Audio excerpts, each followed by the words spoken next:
let's have a summary of what we had last time. So we have a nonlinear time periodic system. X dot is f of t and x.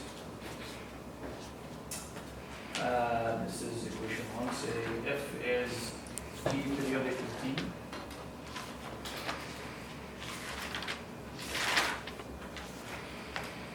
And last time we introduced two approaches to tackle this problem, right? To analyze nonlinear time periodic systems. So we have the Floquet approach.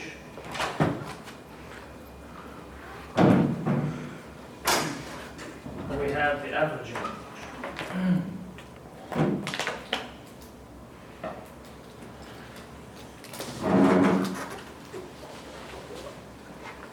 So let's have a recap of what we have done last time. So the Floquet, how to apply Floquet to this problem.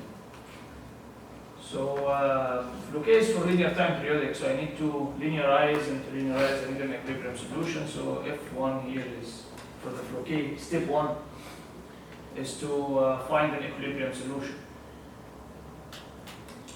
And this may indeed be time varying, like a periodic orbit that we described last time, which means you need to solve this differential equation to find this x star.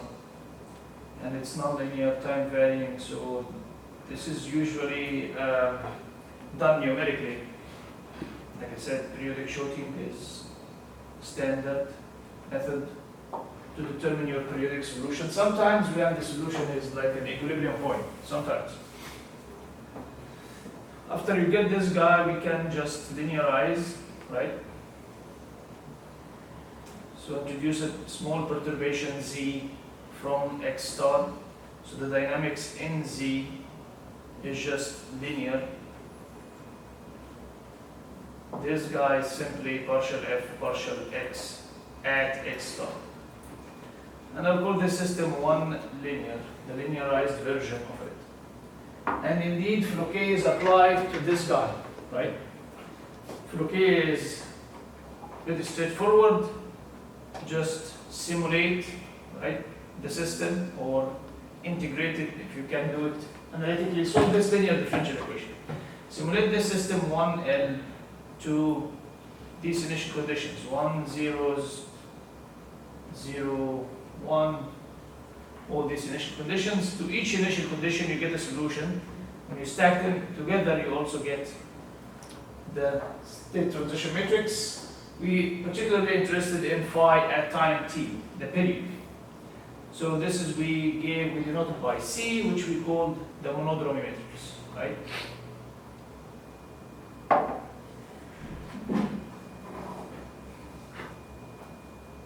And then what do we have? Anybody remembers? We can conclude the stability from the eigenvalues of this guy directly, or we can go and do the linear version of it, if you like, transformation to an LTI. So in the back of our mind, we know that I can transform the system, the linear time periodic system, to an LTI, time invariant, and the stability of the original system is tied to the stability of this time invariant system. So this is like y dot equals ry, where r is just 1 over t ln c. So obviously the stability criterion is if the real part of the eigenvalues of r, this system y, are less than, strictly less than 0, this is equivalent to magnitude of the eigenvalues of C, the monodromy matrix, is strictly less than 1. This is if and only if, and this is a sufficient condition for exponential stability of the system 1, right? So 1L, I'm sorry, 1L, the linearized 1L is exponentially stable. And if 1L is exponentially stable, what do you know about the original system 1? Very good. So this is now sufficient, only sufficient. X star, this solution, is locally exponentially stable solution. Exponentially stable solution of the original system one. Okay? Any question about that? The averaging, on the other hand, is quite different. So first of all, A1 here is, we need to have it on the canonical form. If you go and apply averaging directly, this is, which is sometimes it's very tempting. No guarantees whatsoever. So the canonical form is x dot. There is an epsilon parameter, so you need to do scaling. Epsilon f t x, and perhaps you have epsilon dependence also inside. Now we can do averaging.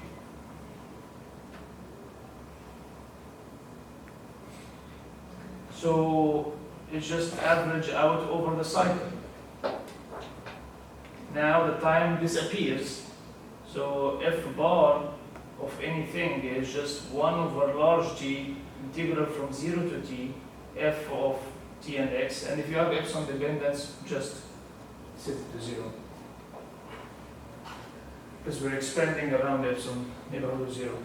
So this is the average dynamics. This guy, I'll call it, so this here is say 1A, 1 for averaging, the system 1 suitable for the averaging form. This is the average dynamics, I'll give it 1 bar. So now we're going to focus on the time invariant system, 1 bar. I converted my time varying to a time invariant, and the averaging theorem relates the stability of each other. So now we want to analyze the stability of 1 bar. So find an equilibrium solution, right? So here is equilibrium, but the good thing here is that the equilibrium is indeed a point. In general, nonlinear systems can have fixed points and can have also periodic orbits. But here, if we're interested in a stability of a periodic orbit, now it reduces down to a fixed point of the average dynamic. So it's always a fixed point. It's always an equilibrium point. Of course, solving for the equilibrium point is easier because now you solve a set of algebraic equations and get the x0 bar.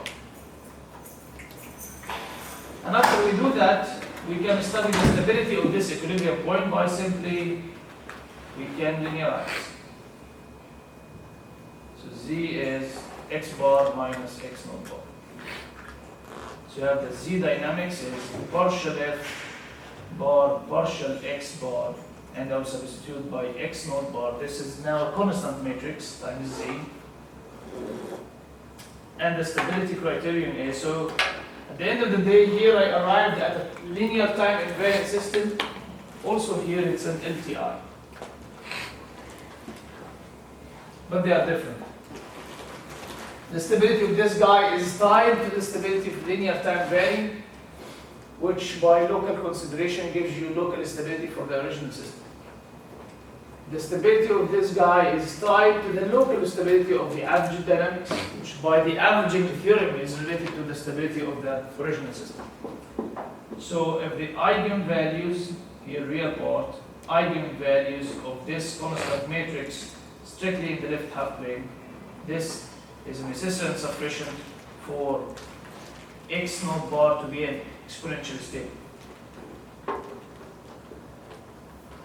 stable equilibrium of 1 bar. 1 bar is non-linear. Okay. So here is necessary and sufficient condition for exponential stability of the equilibrium point. And if we have the average dynamics, if the average dynamics has an exponentially stable fixed point, then the original nonlinear system has an exponentially stable periodic orbit. So 1A has an exponentially stable periodic orbit. Professor, Yes. this is a necessary and sufficient? Yes. Which one? The eigenvalues of the linearized. Yes. To get any sort of exponential stability, it has to be the linearized. This branch, though, is only sufficient, and this link is provided by the averaging theorem, right? Yes. Also, this branch here is only sufficient and is provided by what? This is the local consideration. By the way, the local consideration is by Lyapunov. There is Lyapunov direct and indirect method. Okay, any question about this taxonomy? This, so you have two methods to analyze stability. Any questions now? Stability phenomenon of time periodic systems. Okay. What are the pros and cons? So this is, obviously this is a numerical technique, right? Because I need to determine the periodic orbit and I need to determine the solution, even if it's a linear time periodic system, even if I just ignore this F1 and I have just a fixed point. If I start just from here, I need to integrate my ODE for any independent initial conditions. So this is not possible, even for the simplest systems that we are aware of. Like the pendulum example, we cannot do that. We cannot do that analytically. So this approach is numerically. So if you have a black box, your system is black box, and you really don't care about analyticity, this is the standard technique of locating. Okay. Here it's analytical. You can do. We used it several times with even complicated systems, large systems, and we can do it analytically. Because the averaging, just average each time varying component, this is super easy. And to get an equilibrium point is not that hard. Usually we can do it analytically, sometimes not. But even if you get this part numerically, you can continue the rest analytically. I can linearize and get this analytically. I can check the eigenvalues, everything you can do it analytically here. So it depends on what you need. But this is exact. And this is approximate. This is the big issue. This works only for a small epsilon, which means very large omega excitation frequency. Okay? So, in my opinion, there are two main issues with averaging. This issue is one of them, which is the approximation, and we don't know how high omega should be or how small epsilon should be for this to work. Beyond certain omega, so if you stabilized your average dynamics, this average dynamics, one bar, you stabilized it. You design your control here to stabilize the average dynamics. So your hope is to, by stabilizing the average dynamics, the original dynamics, this guy or that guy, it becomes stable. The averaging theorem guarantees that, but beyond certain threshold of frequency. So you need to crank your frequency up until it becomes stable, and we don't know if we reach it or not. So there is a fundamental issue here. We will consider this next time, but which is the last lecture.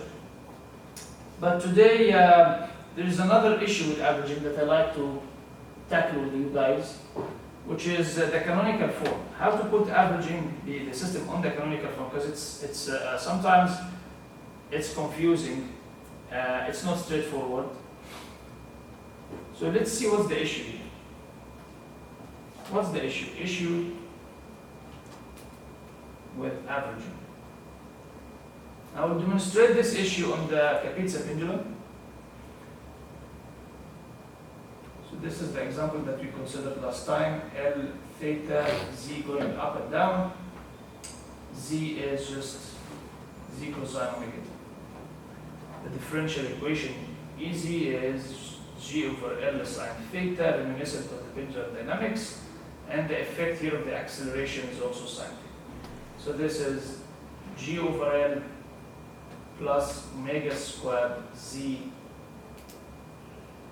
over L cosine omega t times sine theta. So if you just, and this is what people do, is they say, oh, the omega is very high, is much larger than the natural frequency of the system, let's average.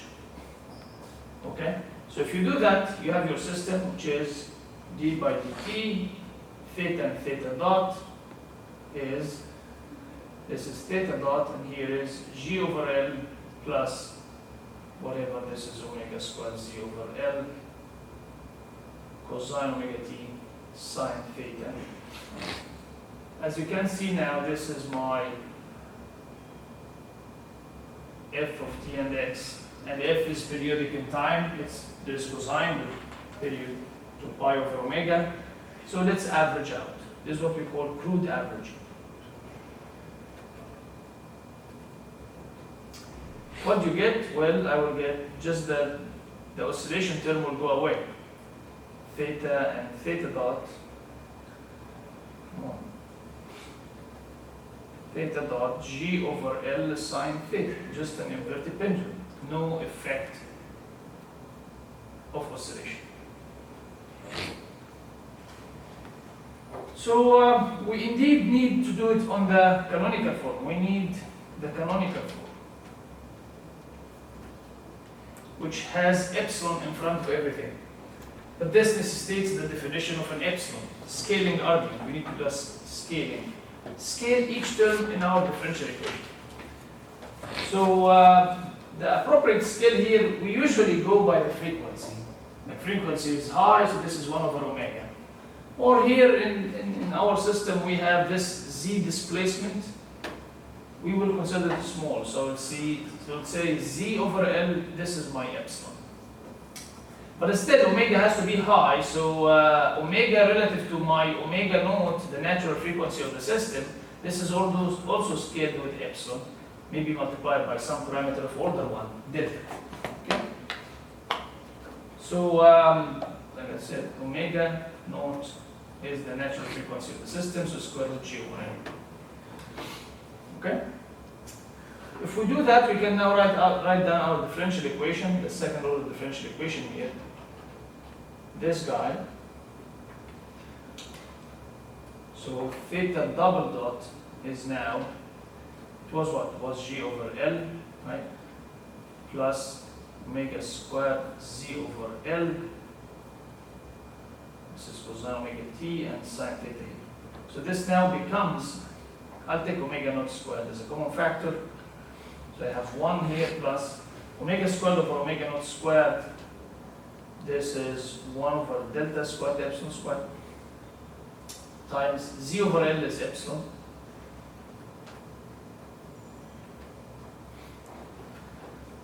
So still I didn't get epsilon in front of everything, but now we can use, because I defined epsilon, I just did nothing but the scaling argument. Now we can use the usual trick, which is defining another time scale. Tau is omega t. So d by